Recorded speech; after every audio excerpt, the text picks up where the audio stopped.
I am feeling a lot of things, as you might have seen in the previous conversation that we had. Today, I really wanted to just talk about what has happened even before that video and some of the feelings that I think I left out in that video. And the first thing I really wanted to bring up was the fact that when I was thinking of this particular conversation, this one I'm recording, I was thinking, oh, thank you so much for the support that came out during the video. It's like it would have felt as though people only started supporting or showing care and sending thoughtful messages after the video, which is not true. I've had support ever since my sister passed and people found out about it. People have reached out through different formats on different social media platforms and calls and messages, and people have done their best to be there for me. So I'm not going to say that it's because of the video that I put up yesterday expressing how I was feeling that people suddenly came out of the woodworks. That would not be true. It would not be fair, would not be correct. But one of the things that happened yesterday is that I think through that video, I started a conversation that I was afraid to deal with people who have been through something similar. And today I really wanted to just talk a little bit about one of those conversations. But before I get into that conversation, I wanted to say that talking about what I talked about, when I looked at that video and I think about it, I'm like, there's so many things that are missing here. There are many pieces to this conversation that are not there, many pieces of the conversation that are very biased, that I will need to address at some point. And after consulting with my trusted friends and family, I realized I don't need to hurry to talk about those things. If I want to talk about it, I need to take my time. And also, it also exposed my fear of other people's opinions, which is something too that came up, which is one of the reasons why I'd never want to post a video in the first place. But if you've been around here for a bit, you know that I think about a lot of things and they connect in a weird way. And sometimes I have to focus on one thing if I really want to talk about a particular thing. Else I'll talk about 1,000 things and nothing will happen. So today I want to talk about one thing. But before I continue to that, I want to let you know that there are things about the video that I posted that painted a certain image of the people that I've been with, that I look back, I'm like, this particular image is not very balanced.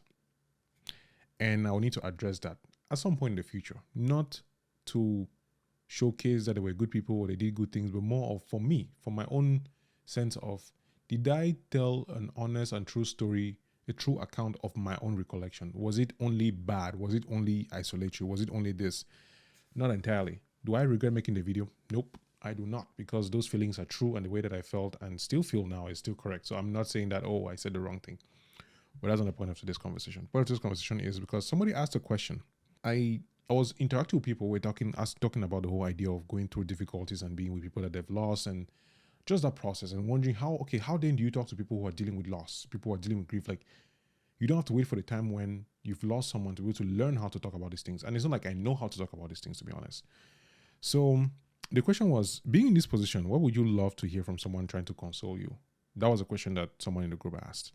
And I gave an answer. There were 3 just things I thought about on the spot. I gave them. I wanted to just elaborate a little bit on that answer because I think it's a start to a conversation that I think we need to have more, because I don't even think I'm ready to console another person because I didn't even know what I needed to get consoled myself. I am still trying to figure it out. I'm still in the middle of it. Whenever I see my sister's picture, I pause and it hits me again. It's not like, oh, now that I've made a video or now that this is done, I'm suddenly moved on. There are people that I've talked to whose parents have gone and they still feel the same feeling they felt the time that they heard.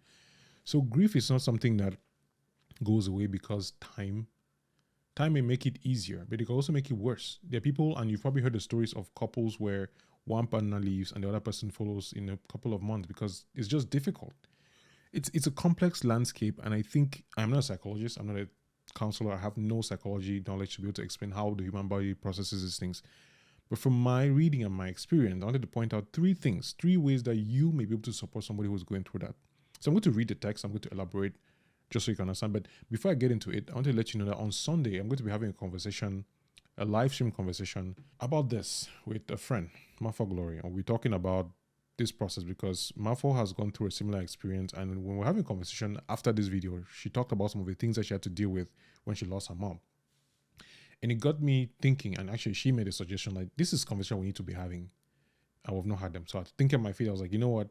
I'm going to revamp my podcast. I'm going to start talking again. It's going to be a live stream here on YouTube. And if you're watching this on Facebook or listening to this on the podcast, if you go on this newsletter, that's where you'll be able to find an announcement to it. And the good thing is that you may be able to join us. Maybe not for this first one, but I would like to have more people who've had these experiences or people who have questions to ask questions directly to people who are living with this or people who are figuring it out, or in the future experts who've actually known how to deal with it in a day-to-day basis, because we're not experts. But let me hurry up before my AC turns on and the loud sound goes away. So The things that stood out from people who really helped and who continue to do so. 3 things. 1, they were honest. 2, they created space for me to just be. 3, they showed up. Those are the 3 things. Those are the 3, because the question was about asking what were the things that I wanted someone to tell me. And then when I answered the question, I realized it wasn't about what the person said specifically.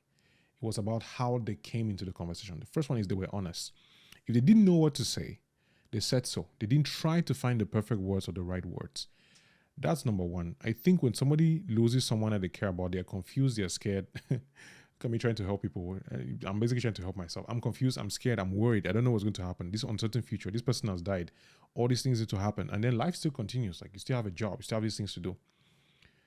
When someone is honest and tells you straight up, I don't know how you're feeling. I have no idea what you're dealing with. However way you want to say it, just being honest about, I cannot understand your pain. And I want to help. I don't know what to do. What can I do? That can be very painful for someone else to hear. And it can also be the only words that somebody needs to hear, because at that point they're so confused. They can tell you, I need food. I need to be left alone. I need someone to take the children away from me for a few days. I need someone to call my parents and console them. I need this. When you open up to somebody and tell them, I am here. I don't know what to do, but if you need me to do something, I will do it. That is something that we needed to hear. You don't have to imagine what they want to hear. You don't have to imagine what you need to say. Just tell them. You don't know what to tell them. You don't know what to do. Now, if you know what to do, then that's different. But if you don't know, then tell them. That's the first thing. Be honest. Number 2, they created space for me to just be. That was one of the things that happened. They didn't try to cheer me up. They asked questions and listened. They allowed me to be frustrated and angry without making me feel like I had to care about their feelings. They didn't take my hurt personally. Now, this is the part where some people that I was with actually failed, because when I was going through my frustration, and it still pops up every so often, they took what I was saying personally, and with reason. It's like, when I'm angry, you don't exactly know whether I'm angry with you or angry at what's going on. So the way I speak, even if we're talking about something now, my anger is sort of out of place. So what happened here was what I mentioned in the previous call about my friend Leslie, who was able to help me, let me express my frustration with the whole situation without trying to cheer me up, without trying to tell me, oh, it's going to be fine, you're going to forget this, God knows best, she's in a better place. And it just seems that Leslie too has lost people and she has had that understanding. But I don't think people have to lose people to be able to have that understand. That's what I'm hoping to accomplish with some of these videos and some of these conversations, that you don't need to feel that pain to know it. The pain will come. All of us will lose somebody that we care about. It's inevitable, but we don't have to wait for that day before we can try to get ready for it. Yeah. So number 2, they created space for me to just be, which means that you need to be able to make space for someone to be angry, annoyed, frustrated, and realize that it's not about you. So my fan turned on. I'm going to continue this video, and we'll just deal with it. Number 3, they showed up. Even when I didn't respond to their messages, they kept checking in randomly, even when I didn't reply. This last part for me is important because there are people who've messaged me and I haven't responded because there was a flood of emotions and messages and comments. But people who showed up continuously, just being like, hey, what's up? How are you doing today? How are you feeling today? How are you? I'm praying for you. They didn't have to tell me anything special. They didn't have to tell me anything that was different. They didn't have to.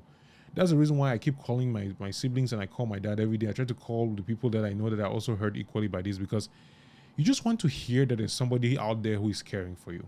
You don't need to tell them anything specific. You don't need to act in a specific way. You don't need to bring particular food. I just wanted to know that there was someone out there who cared. And the way you do that is by your actions. And one of those actions is by just calling, messaging.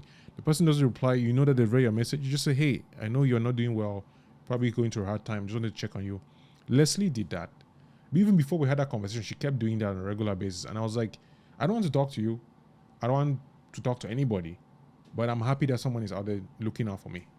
So I just want to make this quick conversation video to talk about this and to just give some update about the conversation will be happening on Sunday right here on YouTube. So it's going to be on YouTube and anywhere like YouTube, Facebook, I think Twitter, I guess.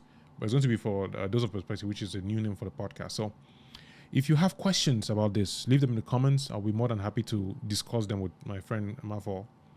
If you have suggestions, you can hop in that day and then there'll be room for you to join and talk with us. But if you don't meet us, then hopefully you can watch the video and then learn a thing or two and pick it up from there. So thank you for watching.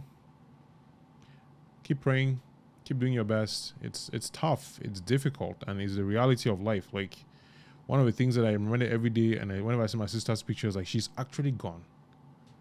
Like, it's still unreal, and I don't think I would actually, I don't know if I'll ever accept that, because it's one thing to theoretically, yeah, people die, everybody dies, I'm going to die, you're going to die.